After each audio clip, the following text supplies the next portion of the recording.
खतरनाक extinct animals को तो जरूर जानते होगे, लेकिन शायद आपको पता नहीं है इंडियन सब कॉन्टिनेंट में कितने खौफनाक और जायंट एनिमल्स घूमा करते थे।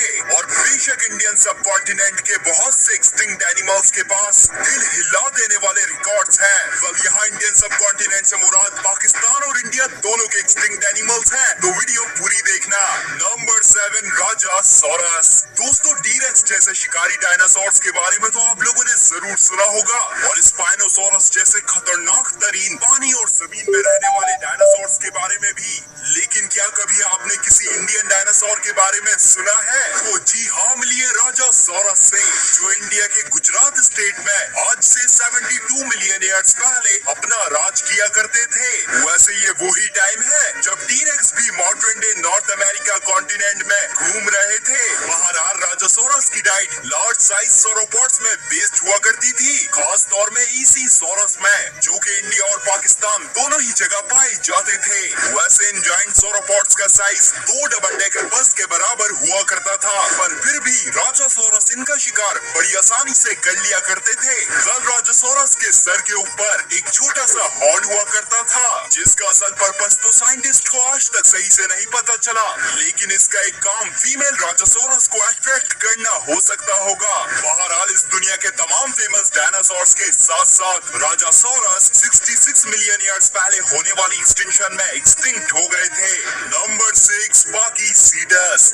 अगर इस दुनिया में इंसानियत को हिला देने वाली डिस्कवरी में से एक वेल्स का एवोल्यूशन शामिल किया जाए तो ये गलत नहीं होगा, क्योंकि ब्लू वेल्स, जो बेशक एनिमल किंगडम में आने वाली सबसे बड़ी जिंदा चीज है, लेकिन ये इवॉल्व आपके घर के पास फिरने वाले डॉग के जितने पाकीसीटस नामी एनिमल से हुई थी। और ये पाकीसीटस पाकिस्तान के कोहाट रीजन से डिस्कवर हुए थे, इसलिए तो इनका नाम वर्ड पाकिस्तान से ड्राइव हुआ है। पाकीसीटस एक तरह के इवेंटोड एंगुलेट थे, और ये जो एनिमल्स आपके साथ You are not alone if you have also spent hours creating presentations like these. Tabhi, very basic. But now with Canva, I can finally make my slides look professional and creative without spending hours. Their magic design feature makes it so easy to get started. I just have to type a prompt and Canva's AI will automatically generate an entire presentation for me. Now I'll just tweak these slides according to my liking. And since I don't like this one line, I'm going to ask Magic Write to rewrite it for me as many times as I need. Now I will add final animations to my presentation to make it more interactive, and done. You know it's done right when all of it comes together effortlessly and looks like this.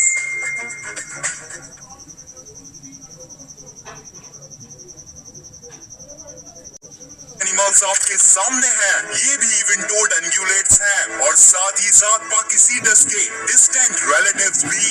वैसे पाकीसीटस हिमालयास के बनने से पहले, मतलब around 50 million years पहले, जब India और थोड़ा बहुत पाकिस्तान आइलैंड थे, उस आइलैंड में पाए जाते थे, और वहीं से तमाम सेडेशंस में इवॉल्व हो गए थे। सेडेशंस डॉल्फिन और व्हेल जैसे वाटर मैमल्स को कहते हैं। और दोस्तों, यूं इस दुनिया में आने वाले सबसे बड़े एनिमल यानी blue whale Indian subcontinent से इवॉल्व हुए थे। Number 5, Sivatherium. Modern day tallest animals giraffe के बारे में तो आप लोग सभी जानते होंगे, जो बेशक सिर्फ और सिर्फ अफ्रीका के बड़े बड़े सैवानास में पाए जाते हैं, लेकिन इस दुनिया में एक वक्त ऐसा भी था जब जिराफ का सबसे बड़ा और स्ट्रॉन्गेस्ट वर्जन इंडियन सब कॉन्टिनेंट में पाया जाता था। तो जी हाँ, मिलिए सिवाथेरियम से, जिनका नाम हिंदुइज्म के गॉड शिवा में बेस्ड है, जिसकी वजह है ये शिवालिक हिल्स से डिस्कवर हुए थे। वैसे शिवालिक हिल्स पाकिस्तान, इंडिया, नेपाल और भूटान तक फैली हुई है। बहरहाल सिवाथेरियम जंगल और ओपन लैंड दोनों ही जगह बड़ी आराम से रहा करते थे, और बेशक ये दिखते खौफनाक थे, पर ये एक शरीफ हर्बीवोरस एनिमल्स थे। वैसे इनका एग्जिस्टेंस आज से 1 to 7 मिलियन ईयर्स पहले तक था। ये वही टाइम है जब समंदरों में मैग्लाडॉन जैसे खतरनाक और जमीन में कैलिकोथेरियम जैसे वियर्ड एनिमल्स घूमा करते थे। माना जाता है ह्यूमंस की फेमस स्पीशीज होमो इरेक्टस सिवाथेरियम का कभी कभार शिकार किया करती थी। वैसे सिवाथेरियम कैसे एक्सटिंक्ट हुए ये बात आज तक अनक्लियर है। नंबर 4 मैगेंटेरियन। अगर आप एक्सटिंक्ट एनिमल्स के हवाले से थोड़ी सी भी नॉलेज रखते हो तो आपने सिमिलोडॉन या सेबर टूथ टाइगर का तो लाजमी सुना होगा, जिन्होंने आइस एज के दौरान काफी सालों तक नॉर्थ अमेरिका और साउथ अमेरिका कॉन्टिनेंट में अपना राज किया हुआ था। लेकिन क्या आपको पता है इन सिमिलोडॉन का एंसेस्टर कौन था? तो जी हाँ, मैगेंटेरियन ही सिमिलोडॉन के एंसेस्टर थे और ये भी पाकिस्तान और इंडिया की शिवालिक हिल्स में पाए जाते थे। इसलिए तो मैगेंटेरियन की डाइट सिवाथेरियम और साथ ही साथ आइस एज के बहुत से बड़े बड़े मेगाफाउना में बेस्ड हुआ करती थी। ये एनिमल्स को अपने शार्प क्लॉज के जरिए से आसानी से पकड़ लिया करते थे और फिर इन्हें अपने लार्ज कैनाइन टीथ से चीर दिया करते थे। बहरहाल ये आज से 500,000 ईयर्स पहले एक्सटिंक्ट हो गए थे, लेकिन 2.5 मिलियन ईयर्स पहले इनकी थोड़ी बहुत पॉपुलेशन ने बेरिंग लैंड ब्रिज क्रॉस कर लिया था और बाद में हर जगह हद से ज्यादा शिकार होने की वजह से इस पॉपुलेशन ने एपेक्स प्रेडेटर बनने के लिए अपने आप को इस दुनिया में आने वाली खतरनाक तरीन कैट्स सिमिलोडॉन में इवॉल्व कर लिया था। नंबर 3 पैरासेराथेरियम। दोस्तों, मैंने आपको वुली राइनोसेरोस नामी राइनोस की फेमस स्पीशीज का तो काफी बार बताया है और इलास्मोथेरियम जैसे जाइंट हॉर्न्ड राइनोस के बारे में भी रिसेंट वीडियो में बताया ही था। लेकिन बेशक ये दोनों जाइंट राइनोस थे, पर फिर भी राइनोस की सबसे बड़ी स्पीशीज नहीं थे, क्योंकि ये टाइटल इंडियन सब कॉन्टिनेंट में पाए जाने वाले पैरासेराथेरियम के पास है। पर हाँ, इनके हॉर्न्स नहीं होते थे। वैसे ये पहली बार पाकिस्तान के प्रोविंस बलूचिस्तान से डिस्कवर हुए थे, इसलिए इनका दूसरा नाम बलूची थेरियम भी है। और अगर आप मॉडर्न डे बलूचिस्तान को देखेंगे तो ये आपको सिर्फ एक वीरान रेगिस्तान की तरह लगेगा।